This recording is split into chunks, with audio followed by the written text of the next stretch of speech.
old were you, and what was going on in your life when your dad died? I was 18. It was in August. I was getting ready to go back to Penn, go back to college. And the weird thing was, earlier that year, at the end of the school year, I had found out that a high school friend of mine had killed herself. And my father had said to me, a suicide is a permanent answer to a temporary problem.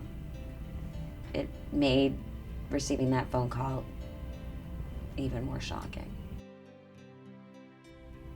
My father chose to overdose on pills, washed down with, I guess, some sort of alcohol, which was even stranger because he wasn't a drinker.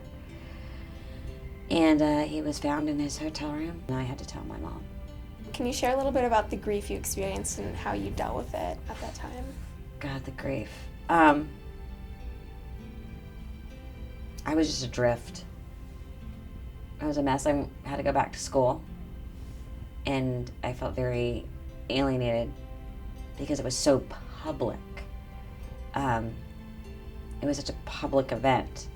So I went back and I felt like I had a big scarlet S on me, and I felt like I didn't know, that people didn't know what to do or what to say, or you always feel like you're being judged. Am I allowed to be happy? Am I allowed to have fun? Am I killing everyone else's fun? It's all these crazy emotions, and I found a grief counselor, and I started talking, and I think my experience is very, very typical, where you work through the stages of grief. What is your biggest piece of advice for someone who's grieving? My biggest piece of advice for someone who's grieving. Well, I'm not much at candy coating. Let me just tell you, this is gonna suck, but you're gonna be okay.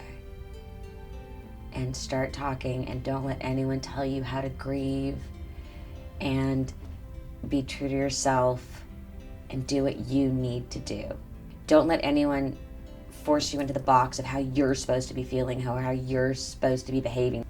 We actually have a common tie. My mom took her life when I was 11.